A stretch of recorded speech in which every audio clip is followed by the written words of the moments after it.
week 17. Wow, we're a long ways away from finishing. So we're going to be covering your net worth statement. Okay, so we're going to cover, what is a net worth statement? Do you guys know what a net worth statement is? Am I assuming from the silence that nobody knows what it is?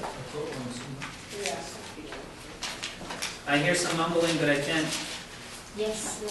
Yes, you know what it is? I think so. Okay. Why make a net worth statement? Calculating your net worth. Start with your assets. Next, look at the liabilities. And then you've calculated your net worth. Now what? Okay? So I have, Leslie, I have a handout, but I only made one copy.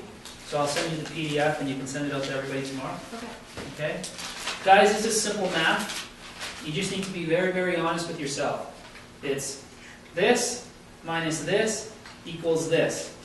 And I'm willing to bet that for the most of the people in this group, it's either very, very little, zero, or negative. Okay?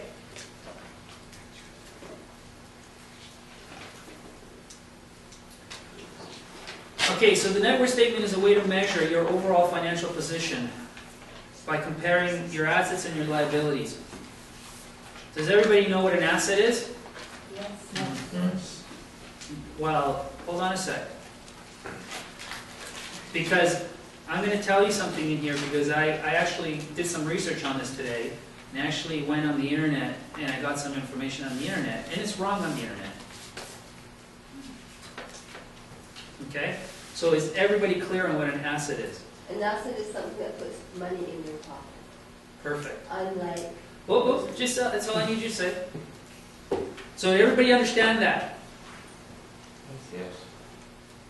Okay, so your principal resident, your home, is it an asset or a liability? Liability. Okay, because if you do research on the internet, and you'll see on the slide, it says that your home is an asset. It's not an asset, it's a liability, it's a huge liability. That's why I'm not opposed to renting. Okay? So don't be fixated on owning a house. Be fixated on having cash-producing assets. Rental properties. Dividends from stocks. Businesses. Okay?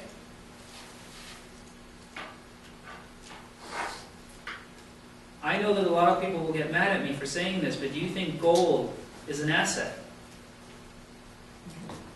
It's dependent on the value of the US dollar. Well, no.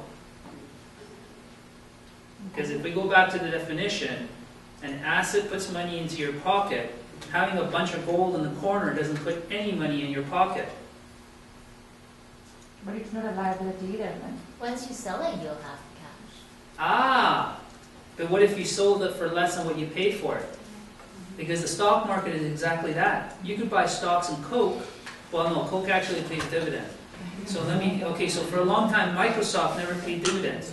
So you could buy stocks in Microsoft, and in order for you to get, for your asset to give you cash flow, you'd have to wait for the stock to go up so that you could sell it and then get money into your pocket. Now the difference between what you paid for it and what you sold it is your asset. But what do most people do when they buy in the stock market? They buy up here and they sell down here. So if you're going to buy stocks, you have to make sure that your stocks all pay out dividends. There's a lot of companies that pay out dividends, and the dividends can range from 1 or 2% to as high as 25, 30, 40%. Okay? I don't care what happens to the stock value because it's paying me out a dividend. So the stock could go up, the stock could go down. I never have to sell it because it's paying out a dividend. It's putting cash in my pocket. You guys get that? What's a liability?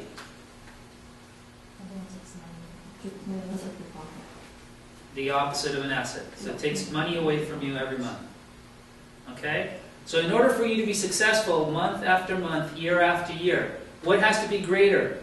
Your asset or your liability? Hold on, because some people don't know the difference.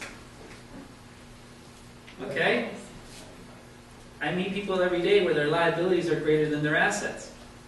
Their liability are greater than their paychecks. Okay? Is your paycheck an asset or a liability? Paycheck? Yeah. Okay. So very simple. Asset, what you own, minus liability, what you owe. Okay?